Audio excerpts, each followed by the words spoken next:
So, okay, I'm gonna talk about this video and let you know how crazy these people can get. A day. He couldn't wait a single day before revving up the grift machine. DC releases a teaser trailer for Supergirl, and this Yeah, dipshit couldn't wait a day yeah, to critical jump on the thinkers. hate train for something he hasn't yet seen. Yeah, critical Literally, thinkers. day zero, this was his tweet. An Yeah. ironic one at that, as you have the critical drinker calling a drunk wearing glasses edgy. The critical drinker calls a drunk wearing glasses edgy. You can't make this stuff up. You know, I called this one instantly. This is precisely how predictable these people have become. If a Exactly. Yeah. superhero project stars a woman or a minority, these idiots come out of the woodwork like Jeez, roaches when the lights go calling off. them out. And it's sad, really. These people and the Yeah. parrots that follow them have such miserable lives where literally everything that releases is out to get them or hurts their feelings in some way. Only Yeah, the that's cynical crazy. grifter has something to show for it, as he makes thousands of dollars whining, which of course only makes the people doing it for free even sadder. Yeah, that's crazy. They're just doing it for like nothing. They're like, oh, bring oh these things suck and all that stuff. It's crazy how it's like that. Anyway, let's hear what he has to say. This movie is a wacky, irreverent adventure about a dysfunctional, loose cannon protagonist with a love of dancing and 1980s pop music who uses snarky humor to mask their inner pain and turmoil. They're not your typical superhero, that's for sure, but when they get embroiled in a world-ending conflict, they're forced to team up with a group of likable misfits. They're not your typical superhero team, that's for sure. Wait a minute. Isn't that just your tweet, but reworded Yeah, very slightly? I lazy. mean, I knew you were a lazy hack, but come on, Lazy. make this difficult. Both this soliloquy and your tweet are completely wrong. But in Yeah, order to prove this, I must first explain Woman of Tomorrow. The yeah. new Supergirl film is based on the Spoiler comic alert. book Supergirl, Woman of Tomorrow, an 8-book miniseries by Tom King. Remember that name, it'll be important later. This story is told from the perspective of Ruthie, a young alien girl on a planet with a red sun who Yeah. loses her father to the space pirate Krim of the Yellow Hills. Ruthie, being a young girl, sets out to find someone capable of killing Krim in revenge for the slaying of her father, This and is happens upon intense. a bounty hunter whom she offers Krim's sword as payment. The bounty hunter attempts to steal that sword, and a drunk Supergirl who is celebrating her 21st birthday intercepts the bounty hunter Yeah, and 21. retrieves the This is sword. different. Ruthie, enamored with and thankful to Supergirl, follows her and makes her the same deal, which she refuses because Supergirl doesn't kill people. Yeah. Krim appears with the bounty hunter and tries to kill Supergirl and Krypto, very nearly succeeding because this planet has a red sun which slowly depowers Supergirl and is why she came here, so she could physically get drunk for her birthday. Krypto is poisoned by Krim's arrows, and only he knows the antidote for the poison.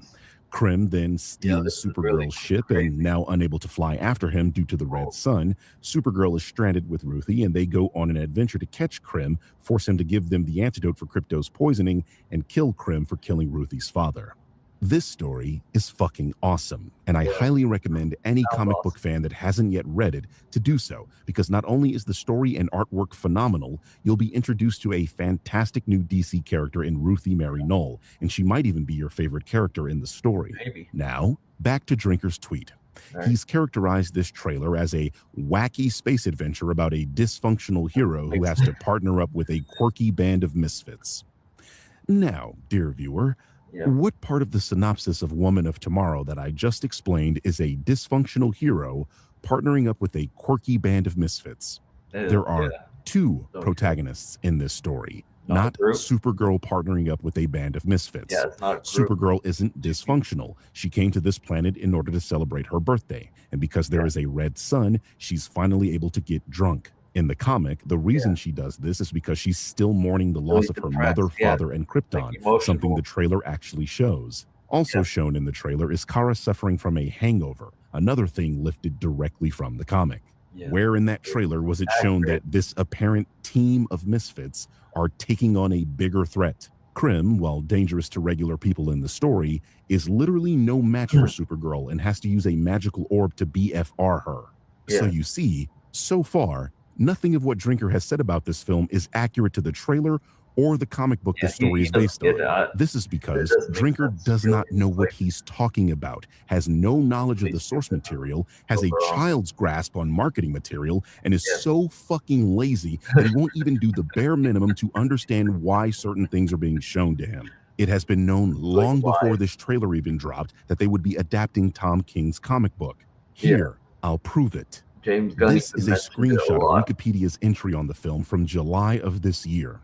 You can clearly see they stated this film would be an adaptation of that comic book, and this was the time the Critical Drinker was complaining about Superman, saying it would surpass $600 million. So it should be clear to everyone here that he did not do his due diligence and is pulling things from his ass in his strange crusade against James Gunn that has seemingly come out of nowhere. To harp further on this point, he's blaming James Gunn when this film is written and directed by people that are not James Gunn, something he later acknowledges in this video, but still blames James Gunn anyway. And here's the hilarious part. Remember when I told you to keep the name Tom King in mind? Well, this is Tom King, the writer of Woman of Tomorrow. If you zoom in, you might start to notice something a little strange about this Wikipedia page.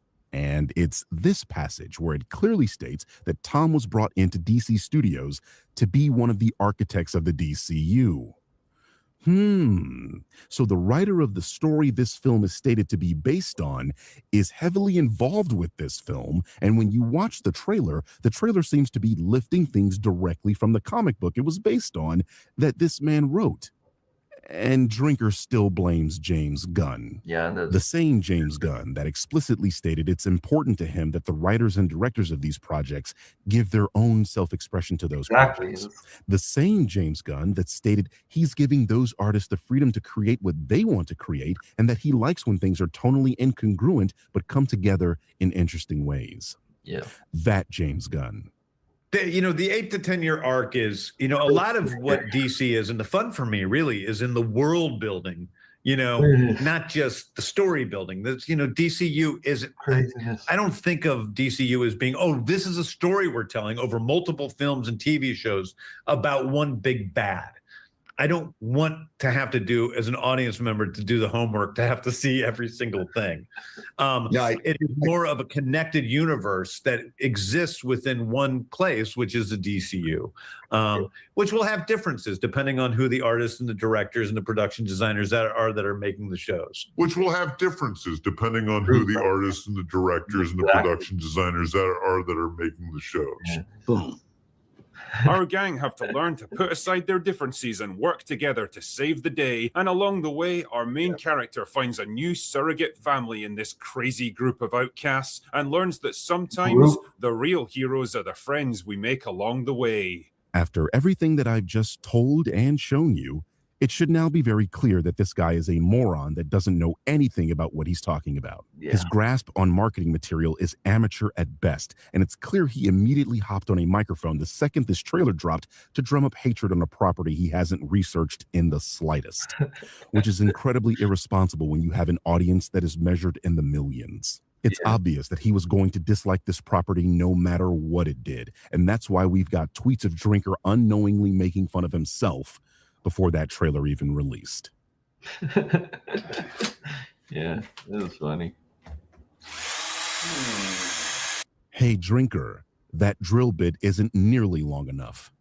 It's interesting how a movie that was, officially at least, neither written nor directed by James Gunn is somehow shaping up to be the most James Gunn movie that ever James Gunned. I don't know how else to say it, but the trailer that just got released yesterday is basically a comprehensive checklist of every tired, played-out James Gunn cliche from every superhero movie he's ever made. There's the dog to kick things off, because there's always a dog in a James Gunn movie, because everyone knows that putting a cute furry animal in your movie is pretty much the quickest and laziest way of speedrunning your way to audience sympathies. This is what I mean. A very hastily written script that is simply inaccurate. First of all, what do you mean a dog is always in a James Gunn movie? Do you mean non-cameo dogs as a main or prominent character as Crypto is in the DCU? Because there weren't any in Slither, just random dead dogs that were mutilated by the parasite. Those were about as prominent as the dead cows were. How about the Belko experiment? Were there any dogs in that office building where the story takes place? No. What about Brightburn? Were there any prominent dogs in Brightburn? No. Oh, that was only a movie produced by James Gunn, not written and directed by him? Well, so is this one, so that has to count. Yeah. But he's talking about superhero movies, right? Well, was there a prominent dog in The Suicide Squad? Is this thing a dog? A dog? Yes. What kind of dog do you think it is, mate? I don't know. I'm not familiar with all the breeds. Okay, fine. There are some dogs in some of the movies, but they are usually not prominent characters. Let's keep going. We've got the obnoxious use of 1980s pop songs because, by golly, James Gunn sure does love his classic pop music. That song was only in the teaser trailer, and we do not know if that song is going to be in the actual movie.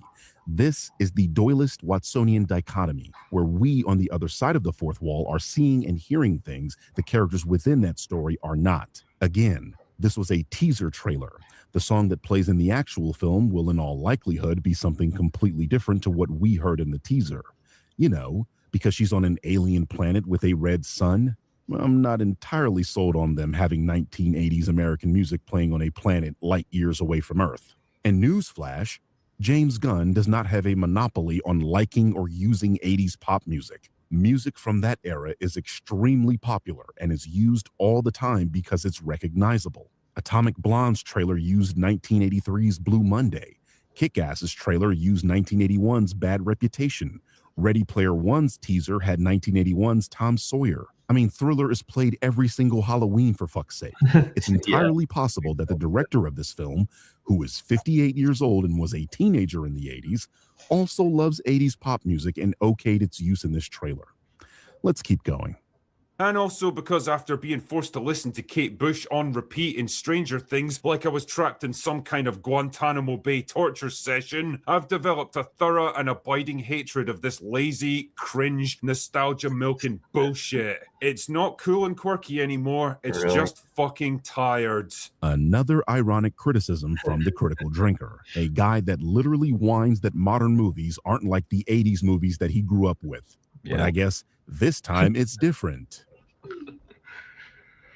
Because this doesn't make anyway, sense it's at all. time to introduce our main character, Kara. She's not your typical superhero, though. She's a drunken, cynical, messed up party girl who likes to cut loose and do her own thing. She's definitely not here to live up to your expectations, that's for sure. Girls get The it done. problem is, again, this is Drinker failing to have done any due diligence on this film or the source material the film is based on. Once again, Kara travels to planets with red suns because she's a Kryptonian and she cannot metabolize alcohol while on Earth. So for her birthday, she's having a little fun, and clearly she had a little too much fun and is hung over. This is damn near directly lifted from the comic. You know, because the guy that wrote that comic is one of the architects of the DCU. Further, Supergirl is a little depressed because she lost her planet and is still grieving. Something, again, from the books and implied in this trailer. I mean, why do you think they're showing her on Krypton? To show us her origin story? Oh, you mean yet another thing from that very comic book?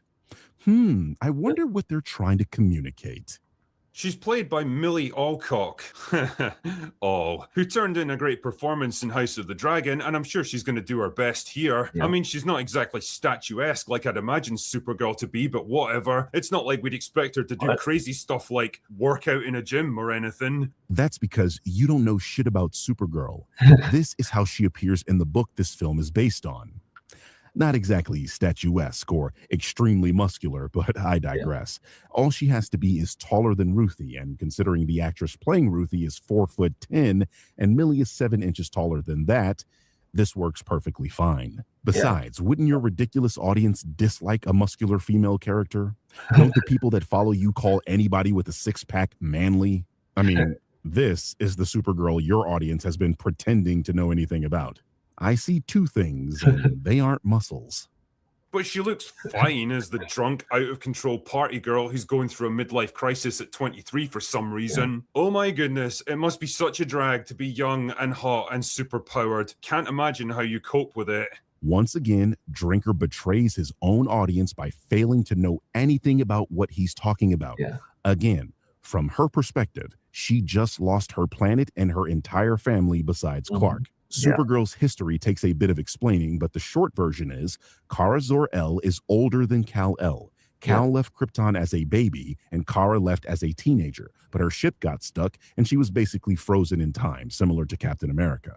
So she's older and younger than Superman at the same time. This means, although over 30 years has passed since the destruction of Krypton, for her, this tragedy was recent, and therefore she is still grieving. This is very likely why she likes to get drunk. But she can't do that on a planet with a yellow sun, so she's here on a planet with a red sun. Notice how Drinker, instead of investigating why the trailer is showing what they're showing, rushed out to make this video and chose to be misogynistic. The Critical Drinkers is just like, oh, female is, oh, this is crazy, this is dumb, it doesn't make sense. Suggesting that a young girl couldn't possibly have issues because she's young, powerful, and attractive. What the fuck is this dude's problem? Quirky, pseudo-retro sci. You saying every attractive person can't struggle at all? Does he mean that? Is he insulting himself, saying Critical Drinker himself isn't attractive? Is that what it is? Science fiction gags? Don't worry, we've got you covered. Because clearly when you have the ability to fly and travel through space, a bus is the natural choice for getting around. Yeah, if you're drunk and don't want to fly because it's dangerous. Again, these scenes are lifted directly from the comic book, and in that story, she's losing or lost her powers due to the red sun. This is why she needs a bus to travel, because on a red sun, a Kryptonian is basically a normal human. This is how stupid you are. You think they're showing Supergirl on a bus for no reason. You could have simply taken another day, investigated why she's taking the bus, and this would have never made it into the video. But instead, you get to be embarrassed by me. You should be honored. Actually, why the fuck does she even bother wearing a trench coat when she's basically immune to temperature? Oh right, that's why. I'm not going to keep repeating myself about the star of the planet she's currently on, but I will continue repeating that these are things lifted from the book. The story is based on a book. She is wearing the trench coat in the book. In your haste to tie this element to a movie James Gunn made, you forgot that Supergirl is a comic book character and her wardrobe is based on her design in a comic book. Exactly. Time for a fight scene, I guess. Let's assemble our group of accommodating stuntmen to get the shit kicked out of them. But don't forget to work in that snarky James Gunn humor. Okay, this does not look like Critical Drinker. I am in a nutshell. Movies nowadays are nothing like the 80s Critical Drinker in a nutshell again, who is Hollywood milking the 80s. This is what I'm saying. It's weird because like he wants it to be like, oh, classic movies, and it's like, oh, why are they copying the classic movies? This is gonna end well for you guys. Nailed it. I will honestly keep repeating that these are things from the book, not something James Gunn invented. Exactly. I'm not joking. I can do this all day.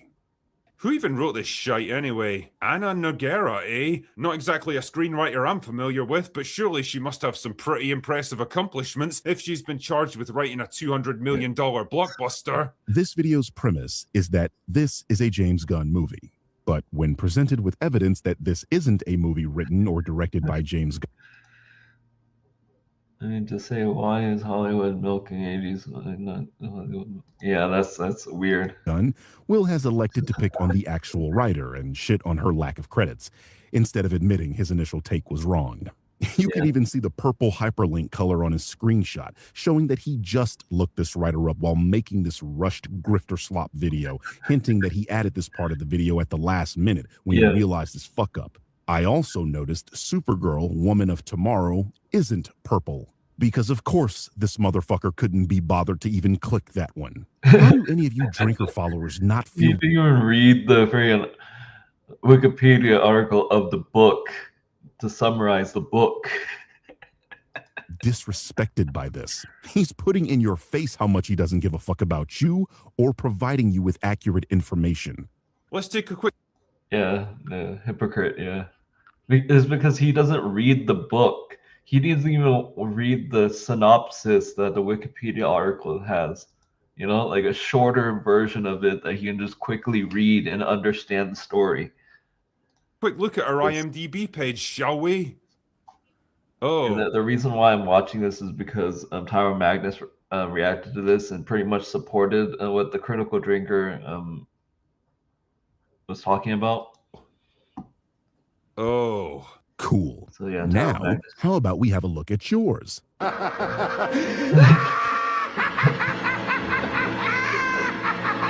Anyway, it doesn't matter who wrote it. The end result is the same. I am fucking tired of these movies, man. The forced humor, the overbearing music, the desperate attempts to be these movies. Anyway, cool. Actually, now, how about we have a look at yours? See right here, Rogue Element, a Ryan Drake story. Ryan Jacobs directed. Right there, Travis Grant. Yeah. He made a movie with a strong female lead, even though he hates strong female leads. Yeah, that's what I'm saying. It is good. Anyway, it doesn't matter who wrote it. The end result is the same. I am fucking tired of these movies, man. The forced humor, the overbearing music, the desperate attempts to be edgy and different, the visual diarrhea that looks to be 90% green screen, the predictable plot points and story. A space movie being green screen. A movie set in space having green screen. Whoa. And plus, a lot of times, people say green screen, and then you learn behind the scenes they didn't use green screen; they used blue screen or black screen. Beats that you just know is going to be shoved into the standard James Gunn mold because that's literally the only thing he's capable of producing now. You know, there's a little known solution to the problem of not liking something, and I was told this by my grandfather, who was told by his grandfather, and now I'm going to share it with you. It's called don't watch. If you don't like something, don't watch it.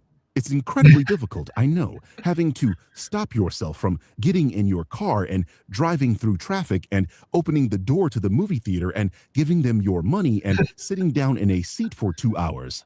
But you can do it. I have faith in you. You are a lot stronger than you look. And yes, I am including that quadricep muscle in your forehead.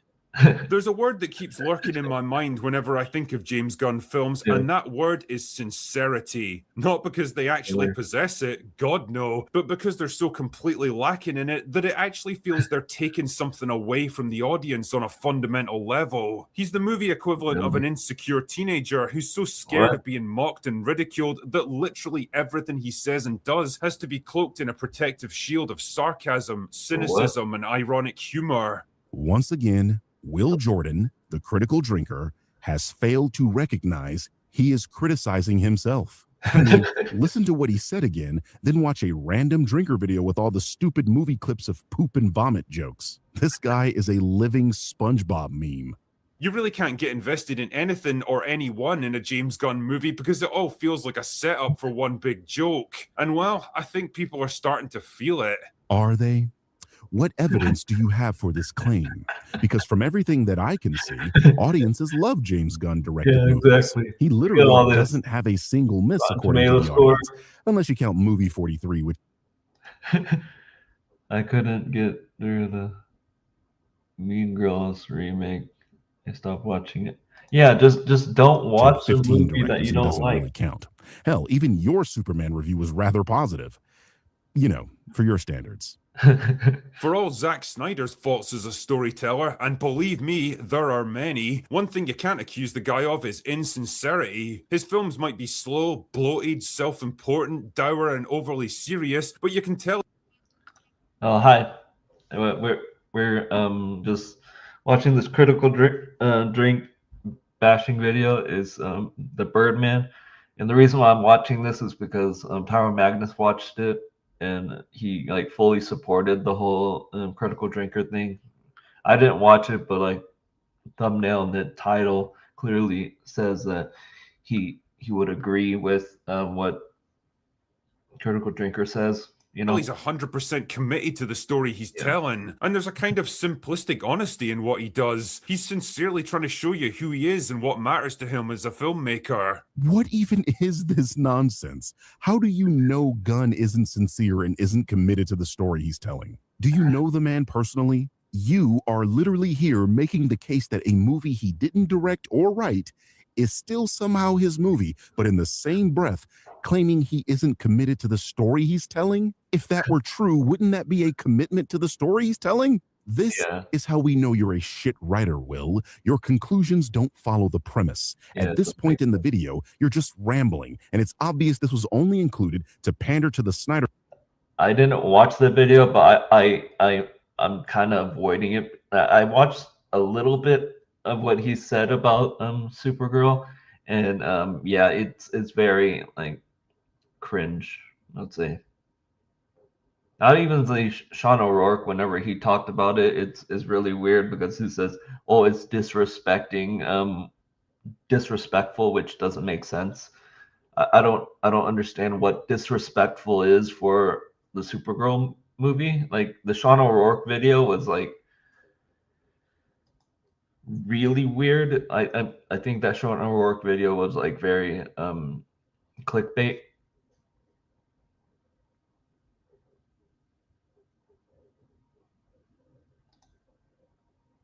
Yeah, like this critical drinker is like really cringe. Bros to get them on your side in your crusade against this movie and this franchise, which again demonstrates your lack of due diligence because you don't need to pander to them. They do that shit for free. We even ran a poll on Open Bar a few weeks ago asking the audience if they preferred Man of Steel, a movie that's been thoroughly shit on over the years, or James Gunn's Superman by James Gunn, and the results were like 90% in favor of Man of Steel. How very scientific. I asked my audience who I've been training to hit this movie. If they hated this movie, results will shock you. Thank you, boozed banter. I could barely tell the difference. I nearly hit you with a forehead joke.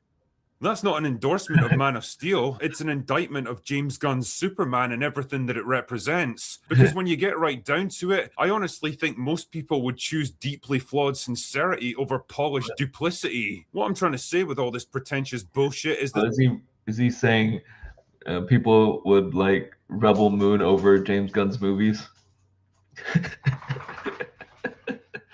It's crazy. This trailer made me feel weary, somewhere deep down inside whatever passes for my soul. It's too much of everything that I'm sick of at this point, and I'm willing to bet that I'm not the only one who feels this way. Another zinger for the math there, Will. Yeah. Does anybody else hate the popular thing? Booze, yeah, is one of those paranoid that's better. Yeah. I can't be the only one, am I right? What are you, a fucking Redditor? God only knows what it's going to do at the box office. If Superman could barely scrape its way to $600 million. See, my point about this thing is Superman helps the reputation, and then the future movies make more money than Superman does. Kind of like Iron Man. Iron Man didn't make that much money, but later on, Iron Man ends up making the franchise ends up making more and more money, but Iron Man didn't make as much money as the future movies. You know, it's setting up a franchise to get a good reputation, because future movies that are in the same universe will end up making more money than the first few movies, because people start liking the franchise. It gains an audience. Yeah, it gains an audience, and then more people like it. So that's the whole idea. worldwide, despite the longest and most obnoxiously desperate marketing campaign in history. What chance do you Really? think this fucking derivative, tired, played out abortion of a film is gonna have? Well, considering your track record for predicting the box office looks like tour dates in January, I'd say Supergirl has a really good chance of doing whatever you say it's not going to do. Yeah, that's exactly what it is. Like, Critical Drinker pretty much said that Superman's gonna make like 400 million, and then later, like when it got closer, it's like, oh, it's not gonna make more than 600, and then it passed 600, and like. And again, I'm asking you, as a critic, why do you even care about the box office of a film? Our job as critics is to talk about the quality of a media property that we choose to review. It is our responsibility to that audience to give media properties a fair and honest review so that those that follow us can make an informed purchase decision. He's made more money than the first. Yeah, this is exactly what I'm talking about. My whole idea is whenever you start a franchise, the first few movies are not gonna be like billion-dollar movies. It's starting a whole thing. That's exactly why like Man of Steel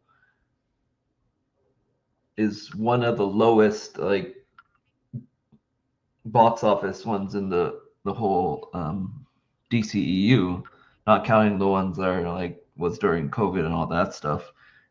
But Man of Steel was pretty low compared to Wonder Woman, compared to Aquaman, obviously, and compared to like some of the other movies, you know, BBS. Yeah, Fast and Furious was awesome. It got better and better over time and stuff like that. It's Decision.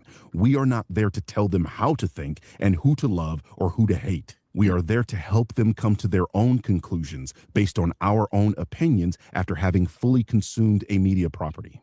The problem is you're telling everyone that you're not a real critic and that you're a culture war ideologue that has taken a side and that you want this movie to fail, which betrays everything a critic should stand for. Exactly. You are just a comment section troll that was lucky enough to garner a following.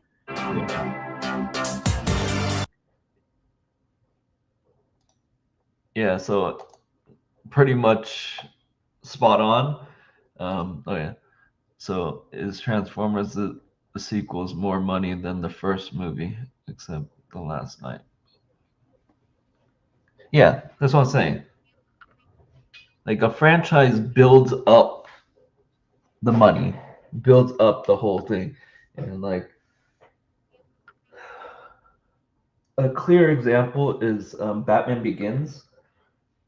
Batman Begins failed in the box office, and then whenever it made sequels, it built up Dark Knight, Dark Knight Returns, and so on so forth. So that's how it is right there. Like the Dark Knight trilogy, the first one failed, but they kept going and going. Yeah, and arguably, like in my opinion, Batman Batman Begins is actually the best out of the trilogy, in my opinion, because it had like a lot of character stuff and all that. Yeah. Critical Drinker is really cringe. It's horrible that some of these Snyder fans are all like supported the Critical Drinker whenever he was wrong at the box office Superman. He first says, "Oh, it won't make past like 400 million," and then 500 million. It'll definitely not pass 600 million. And he kept being wrong every time. It passed all that and all those stuff. Worst, harsh critic or critical drink? I would say harsh critic because harsh critic is like really pushing the narrative so much. At least critical drinker has other opinions outside that stuff, but harsh critic is like very like focused on the whole Snyderverse stuff and like all that stuff. To me, Harsh Critic is worse, but Critical Drinker is worse whenever it comes to like talking about a whole bunch of movies and just bashing them no matter what, really. Yeah, it's. But yeah, I just talked about this video. Oh wait, hold on. Yeah, this video right here, and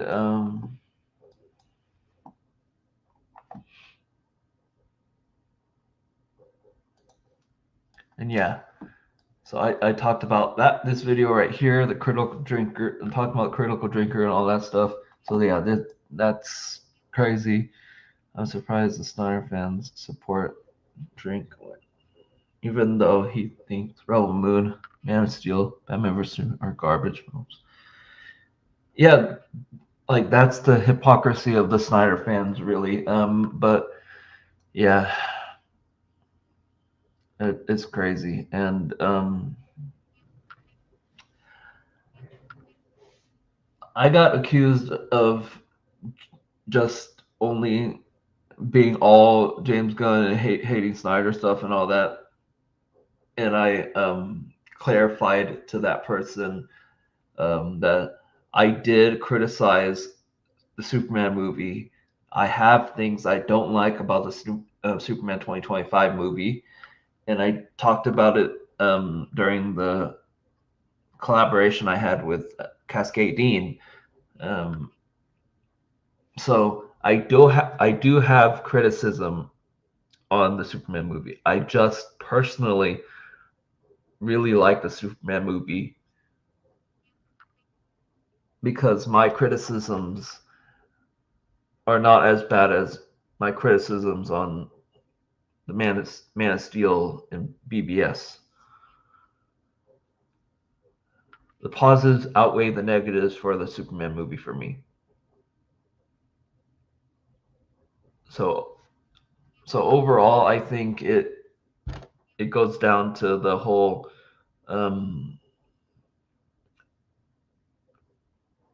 some Snyder fans think that the Snyder movies are perfect and all that stuff, and it's very biased and very like showing that they can't see anything negative about what they like. Like they like certain things, and then they can't see any negative about it. I watched a lot of videos on the yeah. The Birdman did a few videos on the Critical Drinker, and it is funny that Critical Drinker did make a movie, and then he's like bashing on other movies, and he had to start bashing on movies instead of talking about movies in like a neutral way.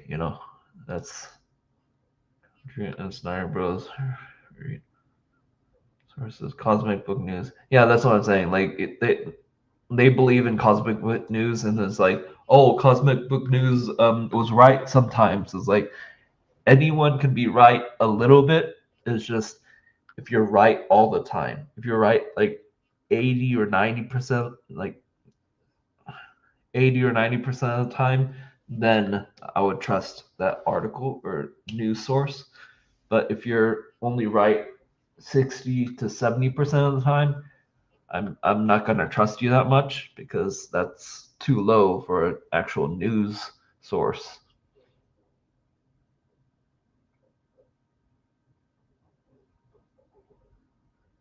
So yeah, but my whole thing is it's just crazy how all this happens. I'm gonna actually.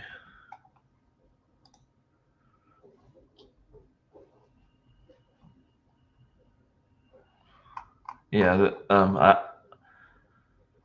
this is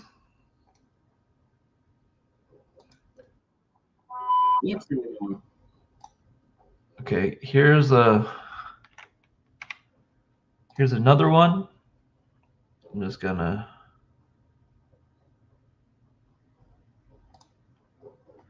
do that.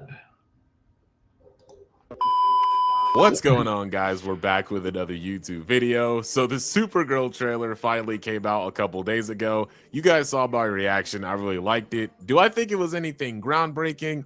No, not really. But at the end of the day, the casting is solid. The story, at least from what we saw in the teaser, obviously the movie will touch on certain things like her life on Krypton, how Krypton's destruction shaped her view of the world up to this point, and how she evolves from that mindset to become a better person, which I'm very much looking forward to. There's the girl she saves who will end up being a tag along for her journey, as well as Lobo, who looks absolutely perfect casting and design wise. Other as Lobo, who looks this is a more clear look, more lighter look on the Lobo. So here's what he looks like right there. absolutely perfect casting and design wise. Other than that, there's not really much there to talk about because again, it is just a teaser, but I do think it is a very solid teaser. Yeah, that's another good point. This is just a teaser, and a lot of people that are against it act like this is a whole trailer. It's like, oh, what's the story about? Oh, what, like, why did this person do this? It's like, this is a teaser, not a trailer. So you gotta know the difference between teaser and a trailer. That gave us a good little glimpse into what the movie has to offer. Now, obviously, there are people who did not like the trailer, which, I mean, it's the internet. We kind of saw this coming, especially coming off of the James Gunn Superman movie stuff. Let me make it clear, there's nothing wrong with not liking the trailer. The movie's not going to be for everyone. The issue, though, really just comes down to the reasoning behind it. And going online, there are quite a few bad takes going around. The most popular notion being that Supergirl is apparently too much of a Guardians of the Galaxy ripoff. Yeah, that doesn't make sense.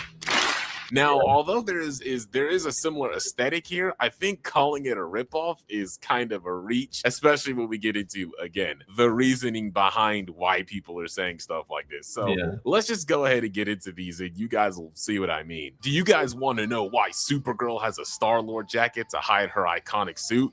It's because the CEO of DC Studios hates superhero costumes and thinks they're dumb. That's why. In the comic. Is this? No.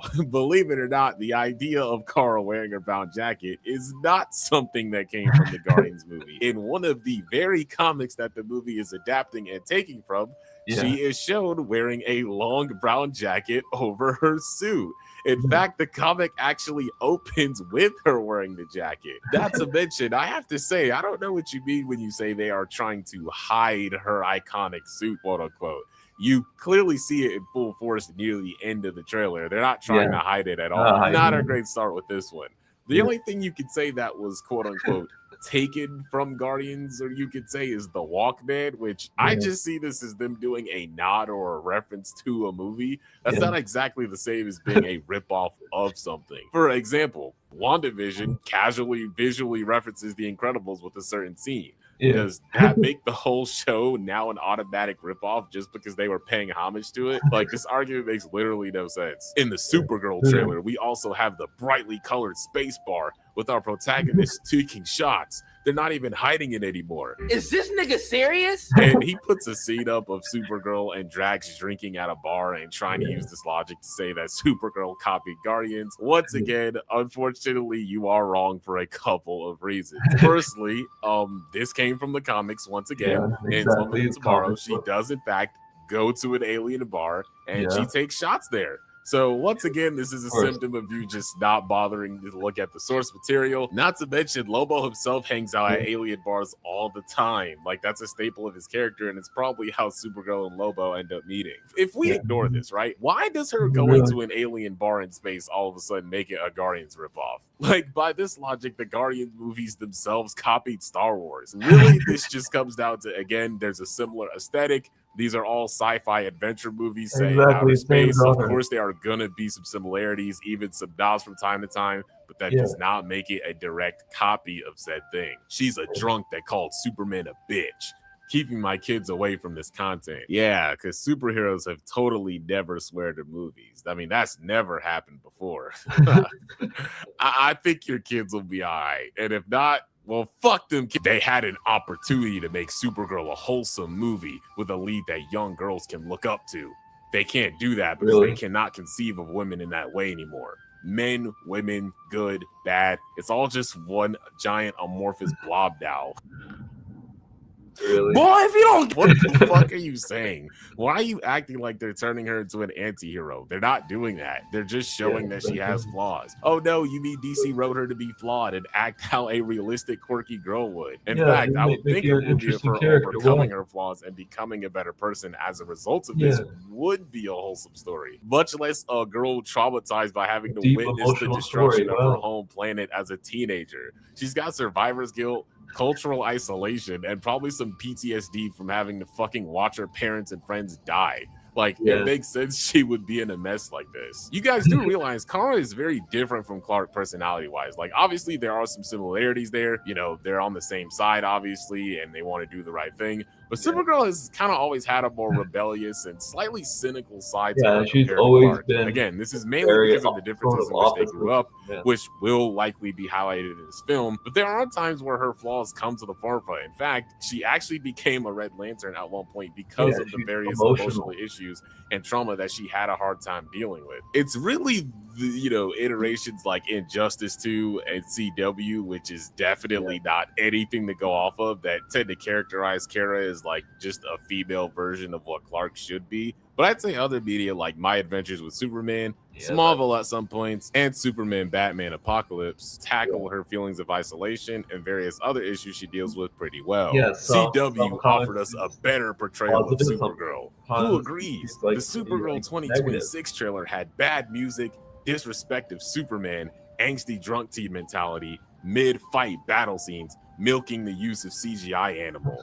Oh, so you think the CW has a better portrayal of Supergirl than the movie? You know what? It is his opinion. If that's what he thinks, then sure. In fact, I'll actually do the guy a solid. We'll actually take a quick little look at the Supergirl show. I haven't watched it in a while, but maybe this guy's right. Maybe he's cooking. Maybe the show is better than the movie visually and writing-wise. Let's see. When the ones you love turn their back on you, that's... Asian play?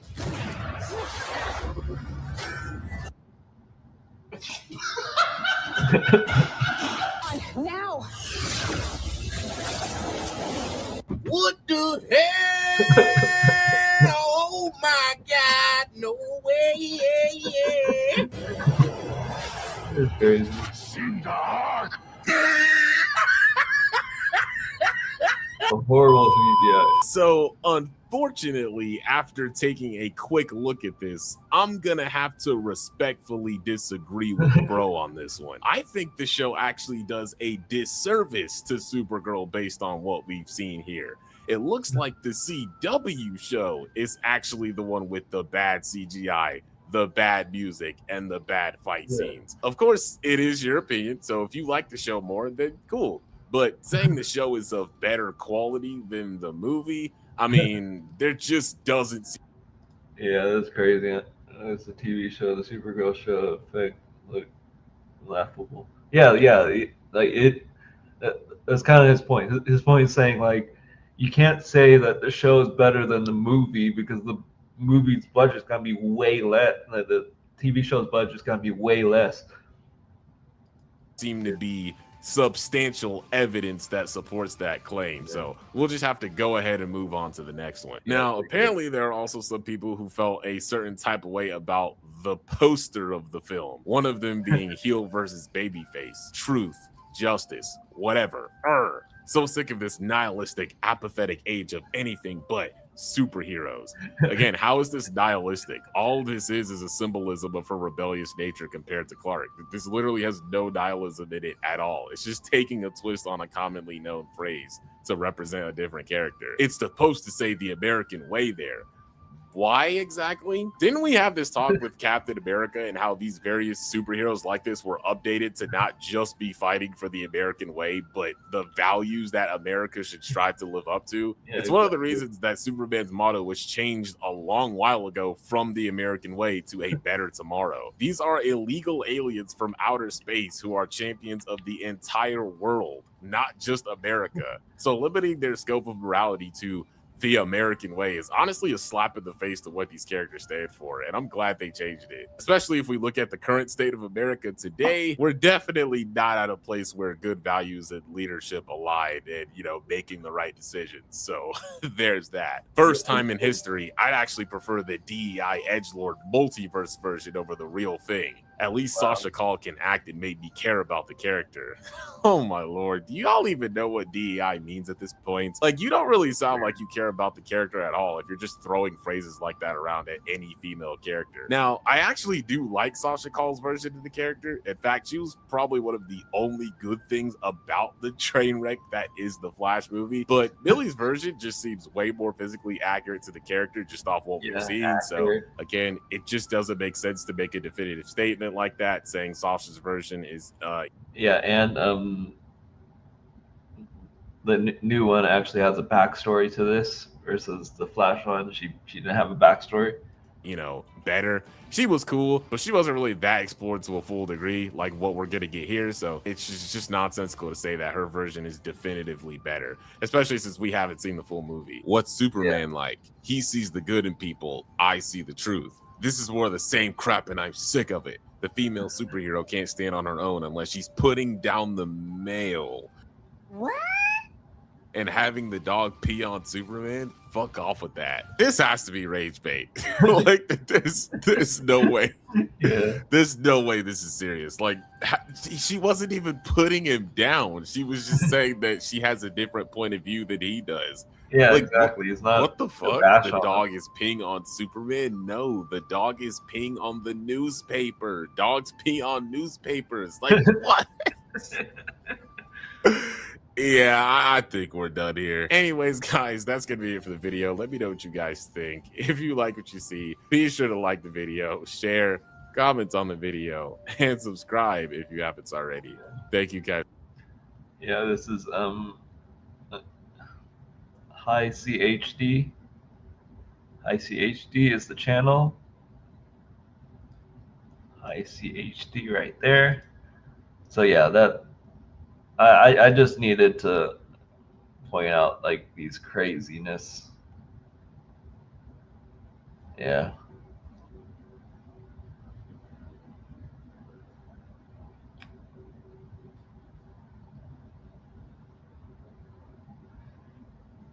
Yeah, I'm gonna.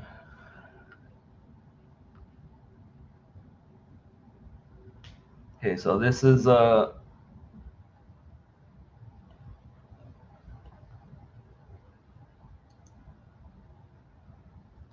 Okay, so I'm gonna click on this. Supergirl has confirmed a major that's been on the internet for a while. So obviously this is Supergirl has confirmed a major rumor and debunked some stuff that's been on the internet for a while. So obviously this is a spoiler. But yeah, a major DCU character is set to appear in this film, and we even got some details on potentially where and what they're going to be doing. Pretty cool, right? Now that the trailer for Supergirl is out, we can officially debunk and confirm. Yeah, exactly. CW didn't understand DC. Like the only one that kind of understood was Doom Patrol, and then Doom Patrol turned into a HBO Max original. So it didn't stay with CW the whole time. So yeah. Some long-standing rumors. So over the last couple months, there was a report that despite leaks and pretty much a confirmation that Superman would directly appear in the upcoming Supergirl, others were saying this isn't going to happen because this is a Supergirl film. They don't want her to be overshadowed by Superman. Well, this turns out to be a bunch of BS, as Millie Alcock, Supergirl herself, has confirmed that David Cornsweet is in the film as Superman. Yeah. So she says that one of the toughest scenes to shoot was the scenes with Superman, because she says, for one, she wasn't in the Supergirl suit. So this should probably tell you exactly when Superman appears in the film. And she says that it was a very tough scene to do. And another reason for this is that it was only 2 degrees outside. So they were rather cold and nervous. And she felt like she was out of her league, if you will. And that there was just some interesting stuff going on here. And then she says, to make matters even worse and more nerve-wracking, both of them had to speak Kryptonian to one another. And that was nerve-wracking because, again, it's a different language and you got to make it sound convincing and believable.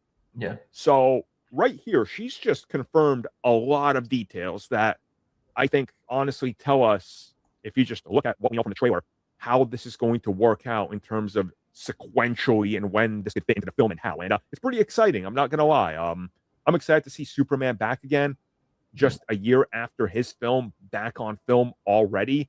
That's pretty awesome and exciting. So Supergirl, the trailer, in my opinion, phenomenal, or the teaser trailer, I should say. Yeah, and now even more excited just because she confirmed that Superman's going to appear in it. For whatever amount of time he appears in it, I don't care.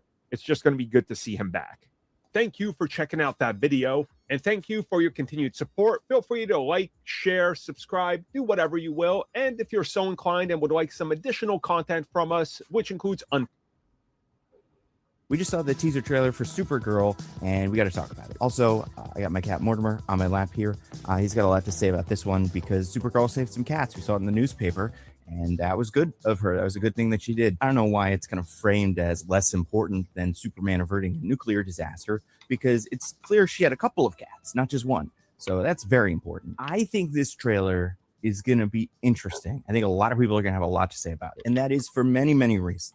But the main one, and I think the most important one, is that trailer is based off of what is many people's, including my favorite DC comics, anything from the last decade, Supergirl, Woman of Tomorrow, written by Tom King with art by Bilquis Everly and Matthias Lopez. Now, first of all, I don't want to seem like this is an unfair comparison. Oh, why are you holding it to this standard?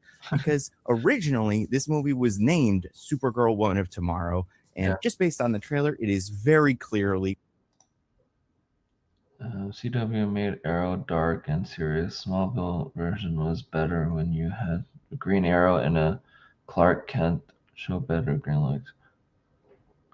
Yeah, that's why I said Doom Patrol one was good, because CW was dark and then they used a dark storyline comic. So that's why I said Doom Patrol is better, because it was already dark anyways. So going for that. The setup seems to be the same. The characters seem to be the same. So I think that's why it has to be talked about. And I'm sure there will be a lot of people to talk about this trailer just as a movie trailer. But I think the way that it exists in the context of like this book and being based on this book specifically is interesting. It also, I think, tells us a lot about what we haven't seen and what some choices seem to be. Basic stuff right off the bat.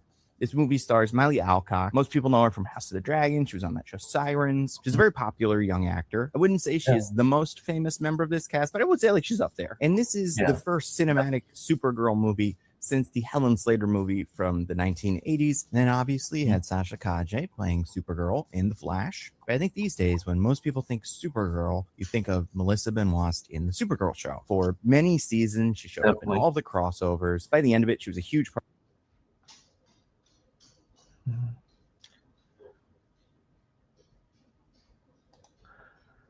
Yeah, that's a pretty hot take, I'd say. But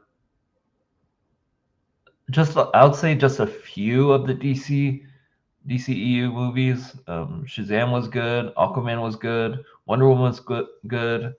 Of course, obviously, I like James Gunn, so The Suicide Squad is good. And I'd say also, I kind of like The Flash, even though people really don't like it. I kind of like it. Blue Beetle definitely was really good, but I think Blue Beetle is going to transition to the DCU. Like, what else was there?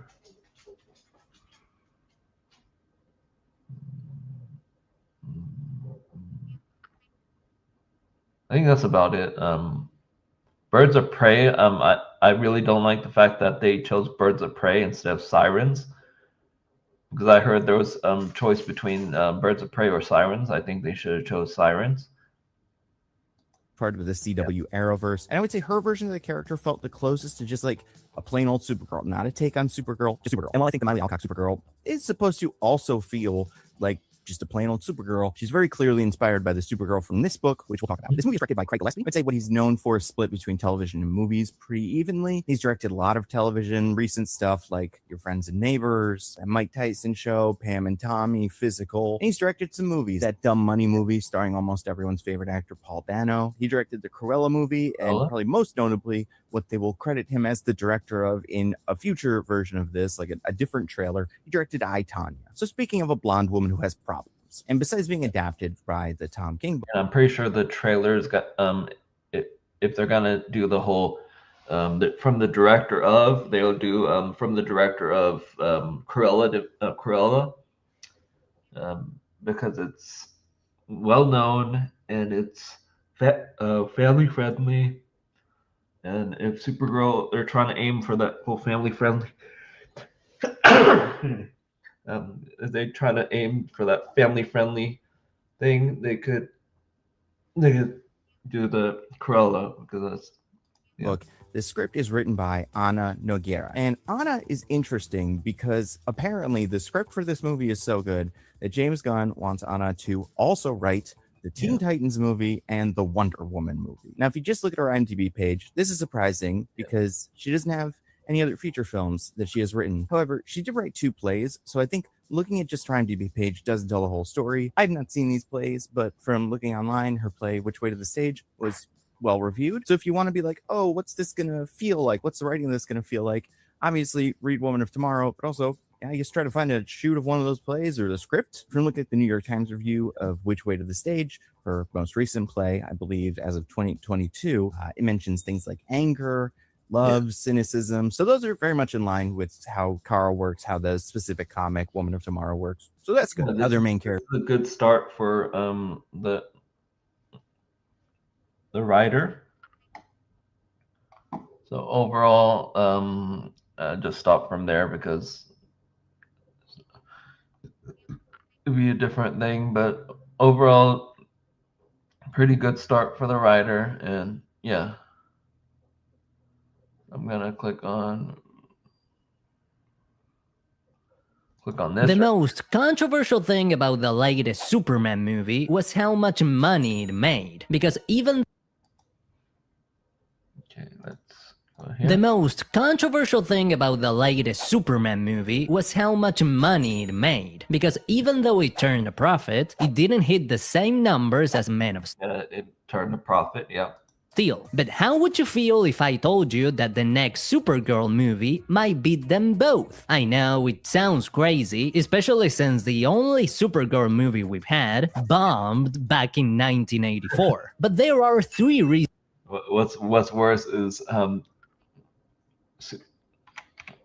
or movie we've had bomb. What's worse is the Supergirl movie is the reason why Warner Brothers was very against female-led movies for like a very, very long time. I think to like from the 80s to early 2010s, because you could say like, oh wait, there were female-led movies. Well, those female-led movies were Fox movies, Universal movies, Disney movies, but Warner Brothers was very hesitant on making female-led movies.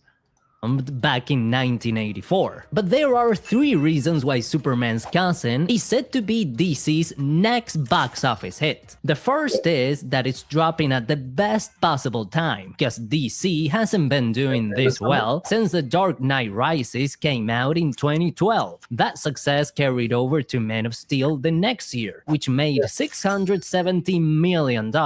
Back then, the DC brand meant quality, and now the same thing's happening again. Supergirl is gonna ride the wave of 3 DCU projects that did really well. First, Creature Commandos got a great reaction from its niche audience at the end of 2024. Last season 9 was very bad. I might say the movie was better than that season, even though it has a criminal. Yeah, you gotta kind of remove the art from the artist in that situation, because a lot of times you don't know what actors and stuff are thinking, their personal or their thoughts and opinions of certain things. So like anyone you see you could disagree with, they just don't say it, you know. And at first people liked the girl from Snow White, but a lot of interviews and stuff shows that she has a really weird personality, and she just attacks and whatever, you know. So then in mid-2025, Superman became the best-rated movie in the history of the character by both fans and critics. And right after that, Peacemaker also got an amazing reception, except for the last episode. If it wasn't for the ending, it would have been one of the best superhero shows of the year. That's a shame. All of this is gonna work in Supergirl's favor. Plus, she doesn't have to carry the full weight of setting the tone for the new DC universe or winning over the audience. Those 3 previous projects already did that work. Keep in mind that yeah, so that was my point before, where Supergirl can be more successful because of Superman starting it, you know.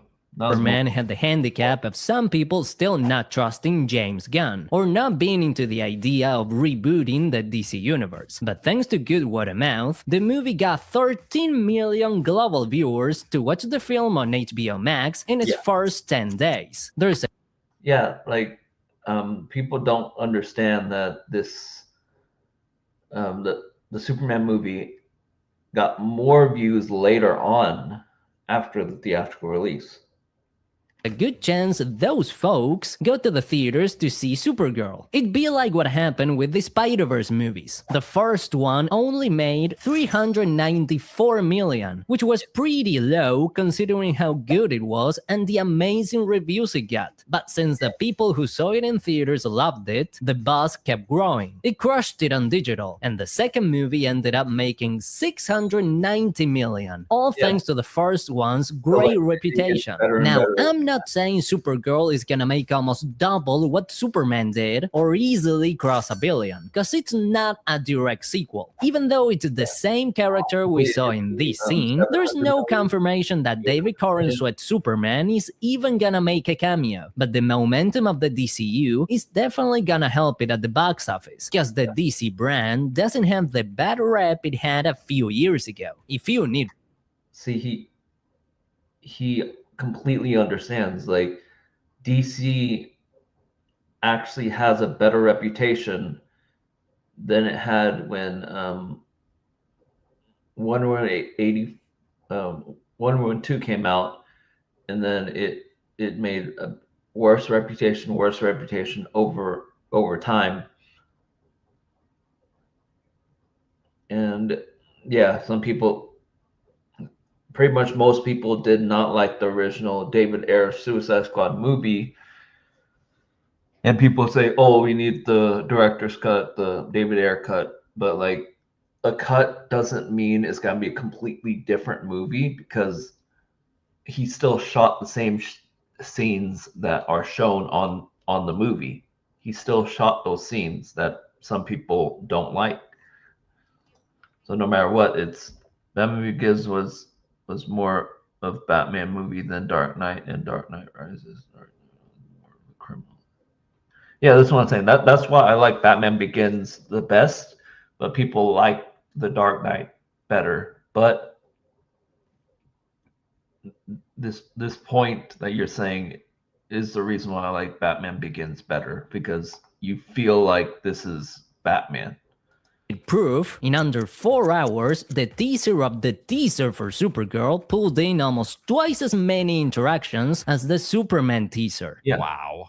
And that's not all. The state of superhero movies is also gonna help her out. 2024 and 2025 were a rebuilding phase for the superhero genre after some pretty meh projects that didn't click with people. But thanks to Deadpool and Wolverine, Superman, Thunderbolts, and Fantastic Four, now people are excited to watch superhero movies again. 2026 is looking like it's gonna be a great year, with Spider-Man Brand New Day, Doomsday, Invincible, The Boys, X-Men 97, and a bunch of other projects that are building hype and making people want more. I know some of these projects might overlap, or one could steal the spotlight, like how Invincible Season 3 totally overshadowed Daredevil Born.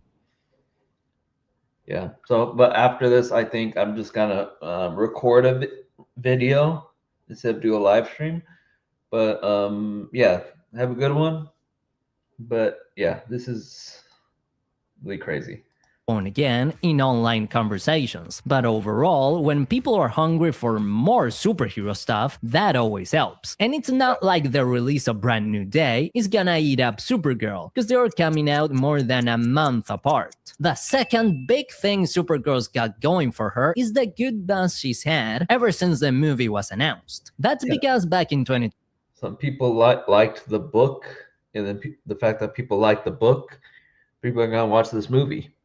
23, Gunn said they were gonna base it on the comic Woman of Tomorrow by Tom King and Bill Kiesevelli. Super short, no spoiler summary. This comic is inspired by the western True Grit. Supergirl is basically a boozy sheriff helping a girl get revenge by hunting down the criminal who killed her dad. I know it doesn't sound like your typical superhero story, and we'll talk more about that later. But the important part is that this comic is considered the best Supergirl story ever. That gave the movie a big boost. Like if they said the new DCU's Batman was starting off with an adaptation of The Killing Joke. That's the best Batman comic. No offense to The Dark Knight Returns. None taken. This isn't one of the classic bait moves Marvel and DC sometimes pull to get us talking and doing free promo. Like when they announced a Secret Invasion series. Everyone lost their minds because the comic event was epic. But the only thing they kept was that the Skrulls were in it. And that was it. Everything we've seen so far from Supergirl's promo material points to a pretty faithful adaptation of the comic. They've already confirmed the cast, and it's the same characters from Woman of Tomorrow. The only major change is the addition of Lobo, the space biker anti-hero, who wasn't in the original story. They probably added him to throw in another big character and give the movie some star power with Jason Momoa. And Stephen King. The actual writer of this book is like he even said that it was originally supposed to be Lobo, but DC said no about that, and they wanted some to keep Lobo and like save him for later. So Tom King actually likes the fact that Lobo's in this, because Lobo was originally supposed to be in the comic. Who was born to play this guy, but they can easily work him into the plot by saying he's a bounty hunter hired to take out Supergirl, without messing with the comic story too much. This kind of faithfulness to the source material could lead to another Invincible Season 1 situation. When Prime Video announced the show, fans of the comic went nuts and told all their friends to watch it, because it was gonna be an adaptation of one of the best comic runs ever. Same thing here. Anyone who's read Woman of of Tomorrow or even heard it's good is gonna be super hyped. If the movie does the comic justice, it could be the best Supergirl movie we could ask for. I am so happy. And the boss could get even better. Unlike Superman, this movie isn't gonna have any haters. Remember when they posted the first pic of Karen Sweat Superman tightening the boots and the whole internet lost it? The movie faced some pushback because it was a new version of the most iconic superhero ever, and that always ruffles feathers. Everyone's got their own idea of what Superman should be like, and we all think we're right. But Supergirl isn't as well known as the Man of Steel, so there aren't gonna be hate campaigns over her chest emblem not matching the one in the comics. No one's gonna come after the actress either, cause Millie Alcock already proved she can act in House of the Dragon. Plus, nobody feels like she's taken the spot of a major actress who used to play Supergirl, unlike what happened when Karen Sweat replaced Henry Cavill. Unless you wanna count Sasha Calle, who played an alternate timeline version of Supergirl once, in a movie nobody liked. And since this movie isn't written or directed by Gunn, it shouldn't catch any heat from the Snyder fans who are still hoping for the Snyderverse to come back. This movie is being directed by Craig Gillespie and written by Anna Nogueira. Neither of them had anything to do with rebooting the universe or dropping Cavill. This whole no haters vibe has been there from the very first announcement, because every bit of promo content got a good reaction. Supergirl isn't getting the same kind of rejection other recent superheroines did, like She-Hulk or Captain Marvel. She doesn't fall into the annoying girl boss stereotype, and she's not replacing the hero she's related to. A lot of people saw She-Hulk as a threat because it looked like she was gonna replace her cousin, who hasn't had a solo movie since 2008. But even though Supergirl's got nearly the same powers and almost the same suit as Superman, we just got a Superman movie. She's not taking his place, so there's no reason to reject her. The third reason this movie's gonna be a hit is that it's gonna be totally different from what we're used to seeing in superhero movies. It's gonna be a character study in a Western. I know that combo sounds super weird, but it works great in the comic. On one hand, we've got a broken character who starts questioning her no-kill rule. Earlier I told you Supergirl plays the role of a drunk sheriff because she acts like the law, but she gets wasted on her birthday to try to forget that she lost her entire world. She's more emotionally wrecked than Superman, because she actually lived on Krypton and saw it blow up. But through her bond with an innocent and naive girl, she slowly becomes the hero she was always meant to be. Her journey is really well done, and the only thing close to it in this genre would be Logan. That movie is considered one of the best superhero films ever, and it made $619 million, just a little bit more than Superman. Coincidence? I think not.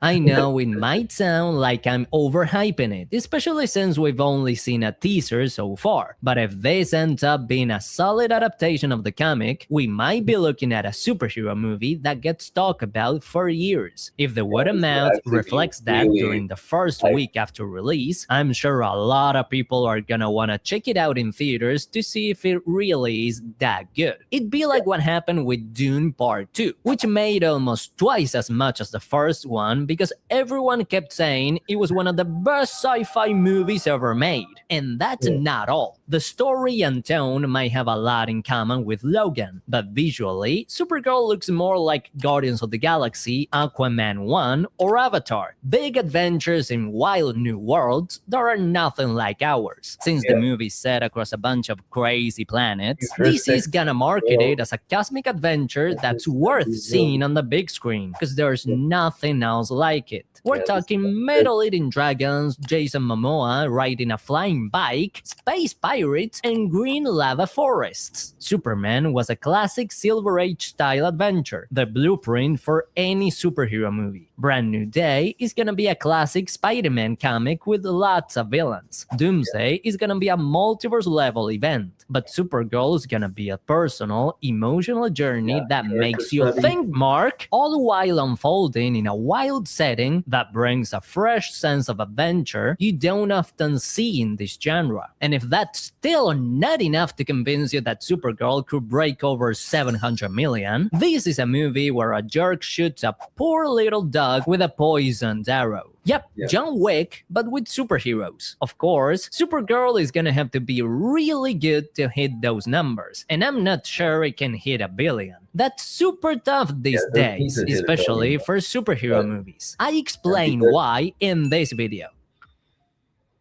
Yeah, that's gotta be interesting overall. I mean, this movie has potential to actually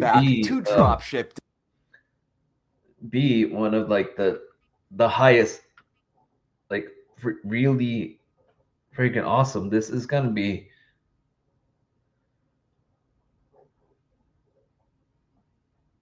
I mean, this is potentially could be like the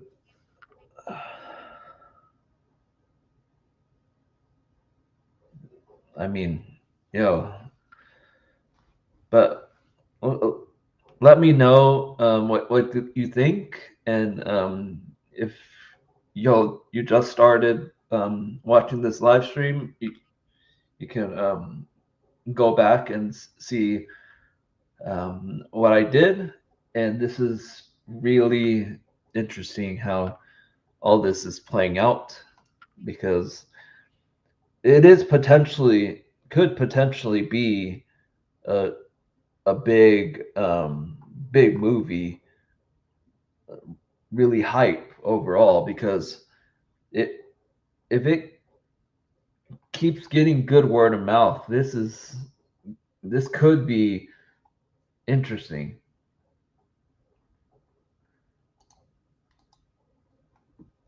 Right? Like a good adaptation of a comic book could be really good, because the whole Watchmen movie, Zack Snyder's Watchmen movie, people really like it, and it's almost a straight out adaptation of the book.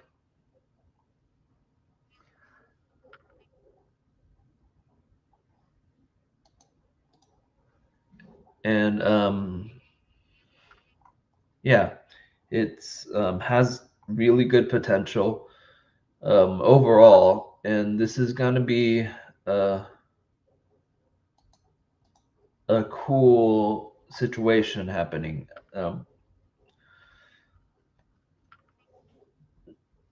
So far, I see there could be like 4 people watching right now. Say hi in the chat. This is a live stream, but yeah, this could be a awesome thing, and these people like Critical Drinker and stuff are being very disingenuous, because he says a group of misfits, even though Supergirl literally only has 2 people. But yeah, Tower Magnus is sort of being disingenuous too, because he's watching Critical Drinker, which I don't get it. Genuinely, you don't understand. But yeah, this is going to be a interesting turn of events, and this is going to bring up a lot of people. Like, people are going to watch it, like it, even people that hate it, they're going to just hate watch it. There's plenty of movies that people hate watch and it ends up becoming successful because they hate watch it. That happens a lot. But yeah, this is going to be crazy, I think. And of course, Aaron Fisher talking about it too, and Reviewflix talks about it. I'm just scrolling down from people that watched it. It's getting crazy. Like Geeks and Gamers and yeah. So since it's slowing down right now, I'm just here talking about whatever. It's been really cool overall, and yeah, this is everything's the movie might actually be very successful. It might even pass Superman because the whole thing is whenever the franchise starts up, the movies later on become successful and even more successful than when it first started because the reputation builds up and people start liking what they see. So that's how everything works overall. But this I'll probably just end this live stream pretty soon, pretty quick. But so yeah, overall, this is an interesting thing. Anyone, you can watch this stream from the beginning. This is like an hour and 25 minutes, depending on if there's like copyright stuff happening with this thing. I doubt it, but I'm not sure because no people are. But yeah, see you later. And I'm just gonna leave some of these right here just to promote.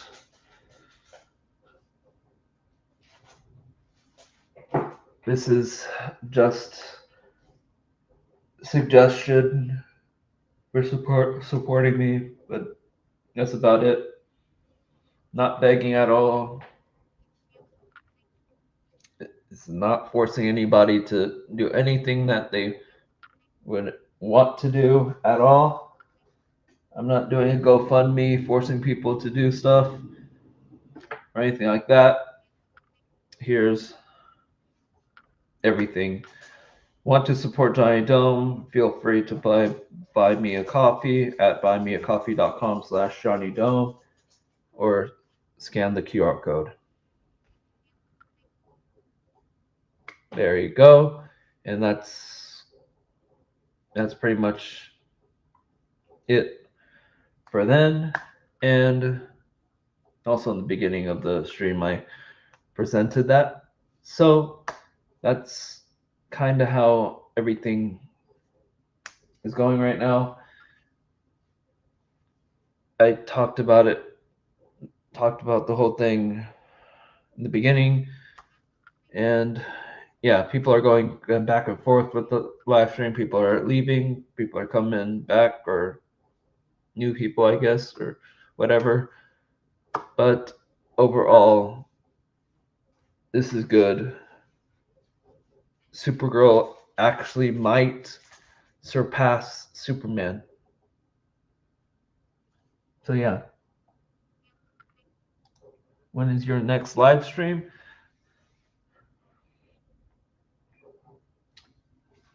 I don't really have a set schedule, but obviously you keep the notifications on, and I'm just probably just gonna put it in the group chat on the Instagram, and if you want, I could even like message within the WhatsApp thing, and but overall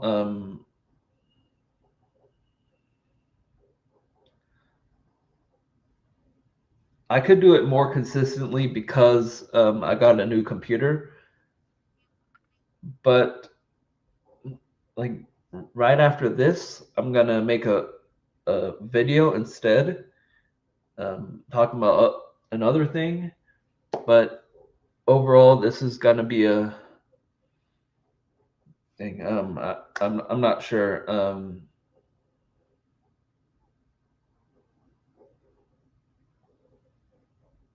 Weekdays would be good.